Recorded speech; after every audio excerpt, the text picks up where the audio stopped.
Hello மக்களே, இன்றைக்கி நம்ம முஜீப் ஹோட்டலில் தான் ஃபுட் ஆர்டர் பண்ணியிருந்தோம். என்ன அப்படின்னா பிரியாணி மட்டும்தான் ஆர்டர் பண்ணியிருந்தேன். எதுக்காக நான் இந்த பிரியாணி ஆர்டர் பண்ணேன் ஃபஸ்ட்டு அப்படி சொல்லிவிட்டு அதுக்கப்புறமா எப்படி இருந்ததுங்கிற ரிவ்யூ சொல்கிறேன்.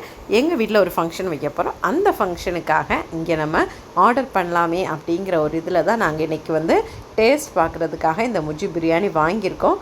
முஜீப் வந்து நல்லா இருக்குது, சூப்பராக இருந்தது. டேஸ்ட் வைஸ் பார்த்தீங்கன்னா பிரியாணி மட்டும்தான் நாங்கள் ஆர்டர் பண்ணோம். மற்ற மாதிரி சைட் டிஷ் எதுவுமே ஆர்டர் பண்ணலை. ஆனால் மட்டன் பிரியாணியில் வந்து மட்டன் பீசஸும் அரை பிளேட் வாங்கியிருந்தேன். அதில் ஒரு 4 மட்டன் பீசஸ் இருந்தது. அதே மாதிரி டேஸ்ட்டும் ரொம்ப சூப்பராக இருந்தது. அந்த மசாலாவாக இருந்தாலும் சரி தான், நெய்யாக இருந்தாலும் சரி தான், ஃப்ளேவராக உப்பு எல்லாமே சூப்பராக இருந்தது. அரிசியும் ரொம்ப உதிரியாக சாப்பாடு இருந்தது. மட்டனுமே நல்லா குக்காகி இருந்தது. கண்டிப்பாக நீங்கள் ட்ரை பண்ணி பாருங்கள். இன்றைக்கி மத்தியானம் வந்து ஆல்ரெடி நான் மட்டன் சமைச்சிட்டேன். மட்டன் சுக்கா, மட்டன் குழம்பு எல்லாமே செஞ்சுருந்தேன். அதே மாதிரி முஜீபில் அந்த தால்ச்சா ரொம்ப பிடிச்சிருந்தது. டேஸ்ட்டு ரொம்ப சூப்பர். அதில் நிறைய கத்திரிக்காய், அப்புறம் வந்து எலும்பெல்லாம் போட்டிருந்தாங்க. ஒரு எலும்பும் இருந்துச்சு. நான் அரைப்படி வாங்கினதுனால அதில் தேவையான அளவுக்கு சூப்பரான குவான்டிட்டியிலே கொடுத்துருந்தாங்க. ஆனால் டேஸ்ட் வைஸும் சூப்பர். நீங்களும் கண்டிப்பாக இதை வந்து ஒரு தடவை ட்ரை பண்ணி பாருங்கள்.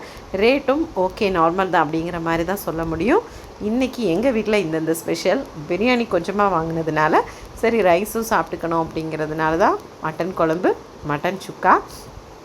இந்த வீடியோ உங்களுக்கு பிடிச்சிருந்தா கண்டிப்பாக லைக் பண்ணி சப்ஸ்கிரைப் பண்ணிவிட்டு அப்படியே உங்கள் ஃப்ரெண்ட்ஸுக்கு ஷேர் பண்ணுங்கள். தேங்க்யூ ஃபார் வாட்சிங்.